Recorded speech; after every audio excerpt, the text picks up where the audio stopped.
Tem mais uma. É porrada atrás de porrada. Vai pular fora? Vai jogar toalhinha? Seu concorrente está agradecendo e levantando a mão pro céu, porque é -1 para ele derrubar. Se liga nessa aí. Maravilhosa. Olha só. Vou nem ler esse testamento aqui, tá? Depois a gente conversa. Foram apresentadas aqui essas 4 proposições, mais a minha sentença C. E aí, meu amigo, o cara pega e joga bomba, ó. Fez ali Hiroshima e Nagasaki na hora da prova com a galera e só colocou o seguinte, ó. Com base nessa argumentação, é correto dizer que o argumento apresentado não é um argumento válido. Jogou a bomba e foi embora. Se vira. Jogada aqui então é o seguinte, vamos começar a investigar. Primeiro, olha pra cá. Essa questãozinha que tá aqui é alto nível, beleza? O tempo previsto em lei para a validade da patente de um fármaco é curto, uma vez que o desenvolvimento de um remédio exige muito investimento e leva muito tempo. Bom, o negócio aqui é o seguinte. Se você quisesse perder esse item que está aqui em fração de segundos, era só você já começar interpretando errada a leitura da proposição P. Eu vou precisar que vocês se lembrem que esse uma vez que, ele vai fazer papel de uma condicional. Uma vez que é como se fosse o já que, é como se fosse o caso, é como se fosse o se. Vamos fazer a leitura? Ó, o tempo previsto em lei é curto, uma vez que, esse uma vez que vai fazer o papel de quê? De já que, do se, certo? Aí, se você se perder nesse ponto aqui do curso, é porque você pulou alguma etapa comigo. Porque aí, lá no nosso módulo de estruturas lógicas, que é o início do curso, eu falo com vocês, principalmente quando a gente está resolvendo questões do CF-Sebrasp, eu falo com vocês sobre a importância de vocês enxergarem as leituras da condicional, as reescritas da condicional. Então aqui, organizando. O lugar do se, eu sempre falo com vocês, o lugar do se não é no meio da frase. O lugar do se é no início da frase. Cuidado para não confundir aqui a jogada o se então ele não é comutativo. O que eu vou fazer aqui não é uma comutatividade. Eu não posso trocar a ordem no se então depois que eu tenho a frase escrita no modelo se então. Uma vez que eu estou com ela no se então, eu não posso trocar a ordem entre as partes do se então. Agora, enquanto eu tiver a condicional e ela não estiver na ordem comum, eu tenho todo o direito de organizar a casa. Então, num primeiro momento, era fundamental que você organizasse a proposição P, entendendo que eu tenho aqui o seguinte, ó. O tempo previsto é curto, uma vez que é o se. Então, na realidade, a sua frase, ela está começando daqui.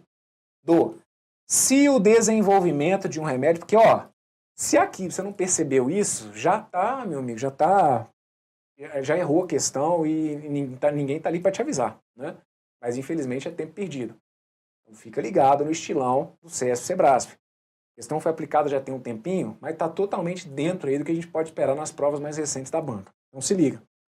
Primeira coisa era perceber, então, que esse uma vez que faz o papel do se. E aí a minha condicional, então, é se o desenvolvimento de um remédio exige muito investimento e leva muito tempo, então o tempo previsto é curto.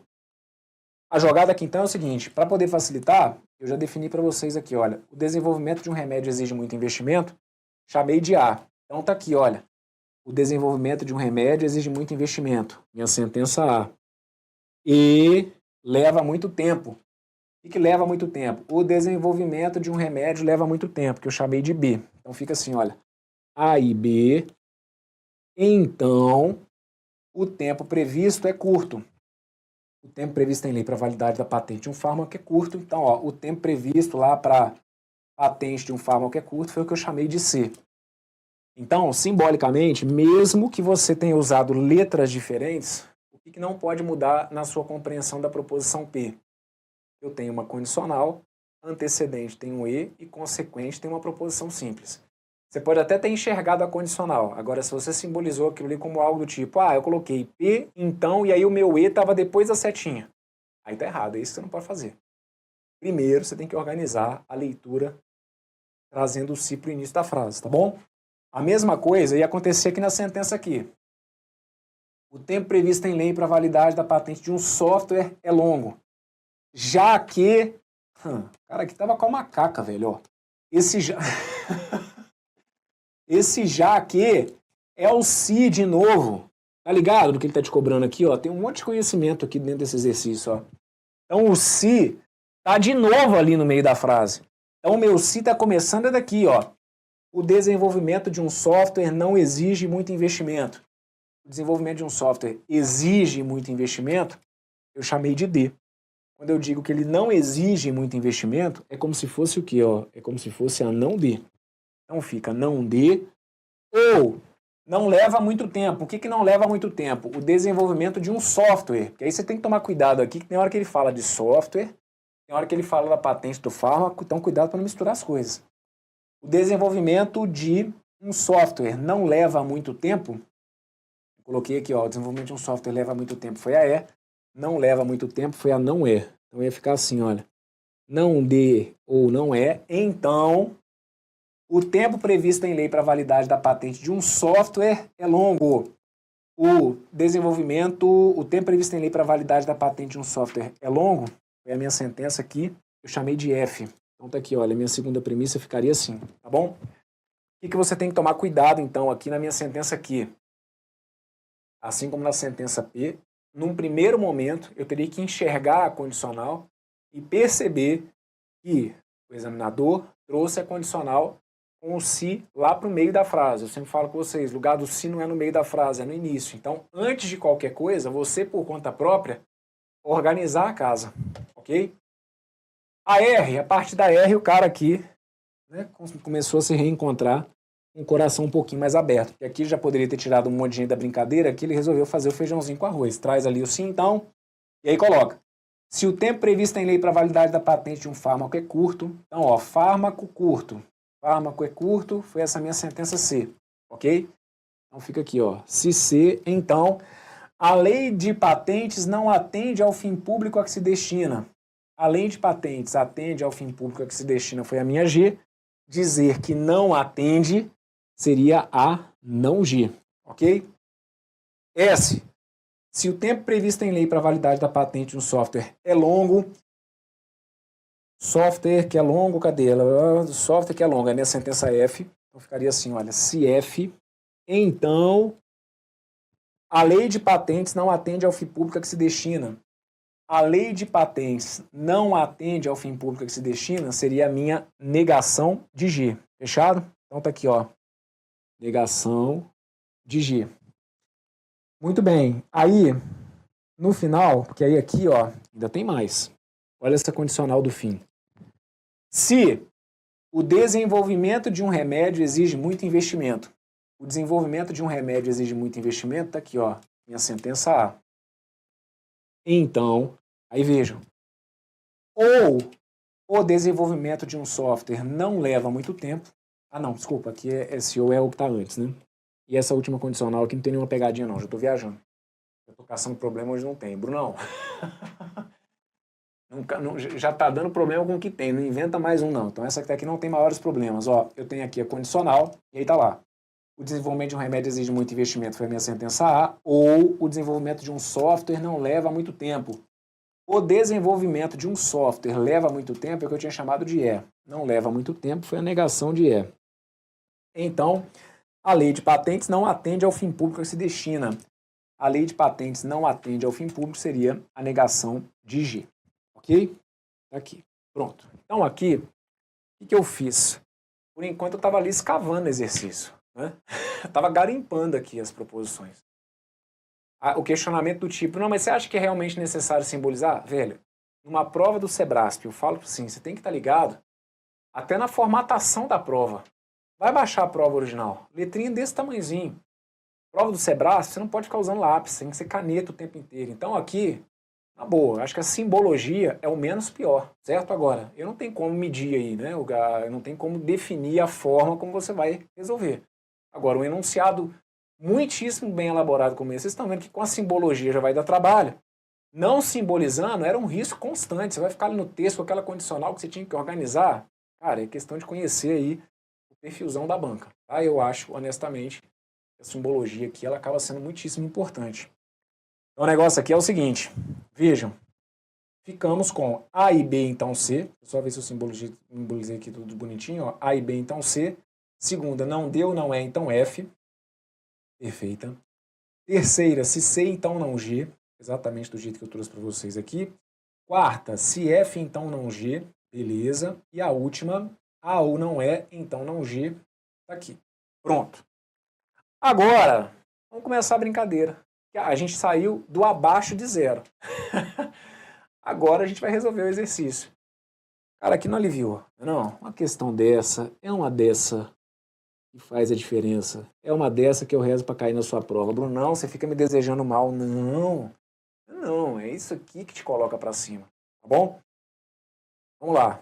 Premissas V com conclusão F. Porque aqui, por que você não parte só do princípio que as premissas são V? Porque você não consegue sair do lugar. Tudo condicional. Não dá para usar silogismo hipotético? Aqui até dá para meter um silogismo hipotético aqui, ó. Nessa com essa, tá vendo? Porque o fim dessa coincide com o início dessa, mas não vai resolver todo o seu problema, não. Tá? Então não vou nem ficar aqui caçando muitas coisas, não. Vamos direto pro basicão. Premissas V com conclusão F, e aí começa. Bora lá. Primeiro passo. Esse antecedente é verdadeiro. Esse consequente é falso. Ok? Segura a emoção, porque isso aqui deu ruim, né? Esse ou aqui é verdadeiro, não vai mexer com isso aqui por enquanto não, porque um ou para ser verdadeiro tem várias possibilidades. Vamos tentar nadar aqui com essa negação de G e ver se com ela dá jogo, ó. Negação de G foi falsa, e aí se a negação de G é falsa, vamos jogar para cá, ó. Se a negação de G é falsa, negação de G é falsa, a gente vai poder concluir aqui que a minha sentença F vai ter que ser o quê? Necessariamente falsa. Perfeito? Então, ó, se a negação de G é falsa, essa F que está aqui também vai ter que ser o quê? Também vai ter que ser falsa. Perfeito? Mesma história. Vou trazer para cá, ó, negação de G é falsa. Então, essa minha sentença C aqui, ó, também vai ter que ser falsa. Perfeito? Vejam, aqui, ó, se essa minha C é falsa, então, meu sétimo passo, ó, sétimo passo, minha sentença C é falsa. Se essa minha sentença C é falsa, o que vai acontecer aqui, ó, com essa minha sentença A e B? Tá aqui, meu oitavo passo. Se essa minha sentença C é falsa, A e B também vai ter que ser necessariamente o quê? Vai ter que ser necessariamente falsa. Perfeito? Porque do contrário, a gente teria a Vera Fischer. Então aqui, ó, não rola.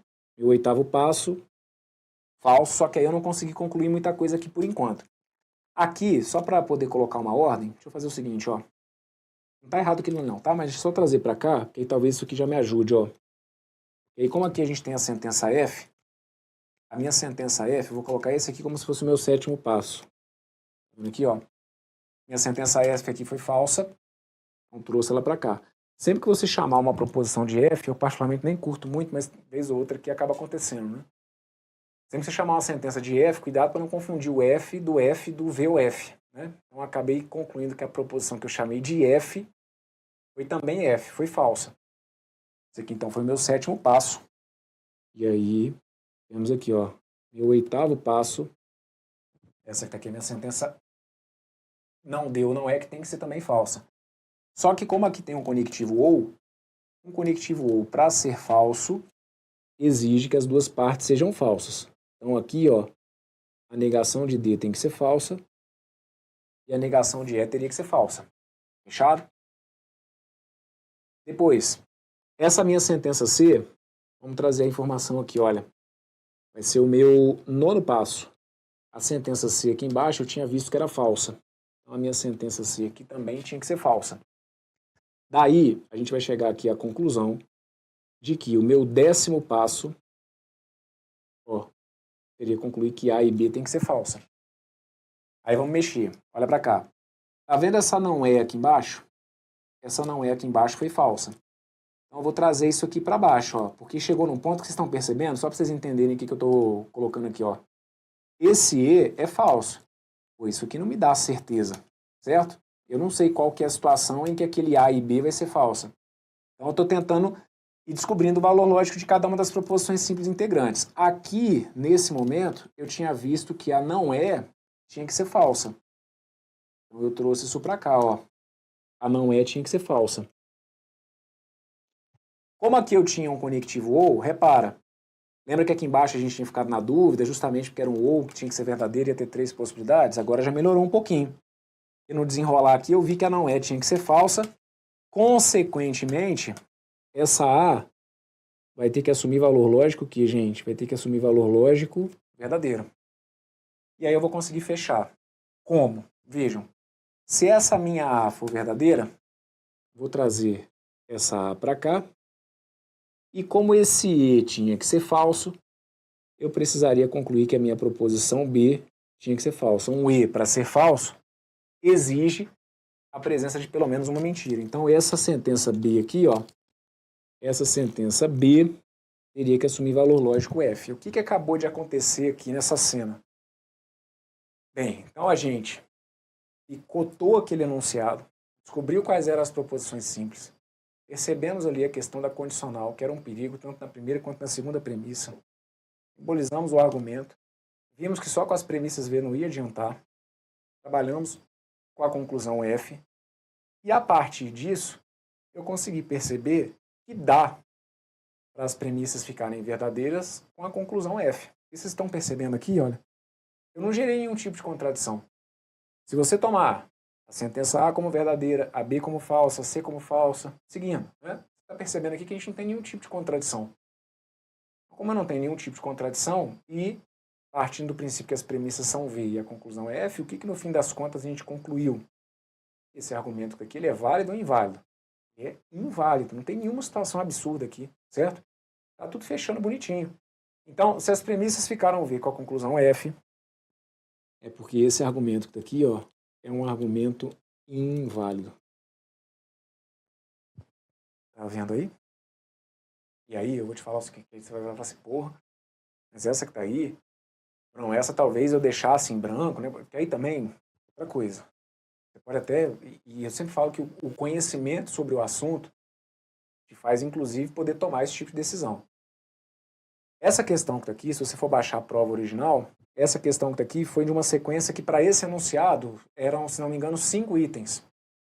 E os 4 outros itens, bem naquele perfil morde-a-sopra do CESP. Era uma de negação que a galera desembolou na boa, aqui eu não lembro se caiu alguma de número de linhas, mas enfim. Esse aqui, na sequência de itens, era o mais trabalhoso. Então, você na hora da prova, né, ter conhecimento, é importante até para isso. Pô, cara, eu sei resolver, Bruno, mas aí eu não sei se vai valer a pena eu fazer por conta do tempo. Certo? Para a gente aqui, como um treinamento, eu tenho que te mostrar a resolução. Na hora da prova, o seu conhecimento sobre a matéria é importante até para isso, até para você saber o que você deixaria em branco, o que você chutaria ou não, certo? Agora, o detalhe é o seguinte, essa prova, esse aqui foi um item. A gente vai ver no nosso próximo bloco 5 itens que vieram relacionados a um outro enunciado que dá tanto trabalho quanto, e aí deixar um item de lado, ok. Agora, deixar 5 itens relacionados ao mesmo assunto, aí, por mais, né, que a gente queira, né, por mais que a gente tenha boas estratégias, deixar 5 de lado já acaba sendo um grande risco. Para a gente aqui, como forma de treinamento, uma questão como essa é excelente, que a gente consegue organizar várias ideias, né, e dúvidas que possam ter surgido aí, é importante que vocês realmente revejam o vídeo aqui, refaçam o exercício quantas vezes precisar, mas esse item que está aqui, ele foi um. No próximo bloco, eu vou te mostrar o que foi a realidade dessa prova que está aí, que os caras realmente estavam a fim de judiar a galera que fez essa prova aí, tá bom? Então, ó, esse item que está aqui no fim das contas, né, foi dito aí que o argumento apresentado não é um argumento válido. Tá errado. O argumento é inválido. Desculpa, então tá certo, né? Só falta essa, né? O argumento não é válido, tá errado. Não, tá certo, né? O argumento não é válido, é isso mesmo. O item tá correto. O argumento não é válido, é justamente porque ele é inválido. Fechado? Então, gabarito é letra C. Aí para vocês a confirmação, e aí eu fecho com vocês esse bloco. E no próximo, vamos descascar mais um pouquinho, porque os caras estavam sem dó. Forte abraço, tudo de bom aí. Valeu!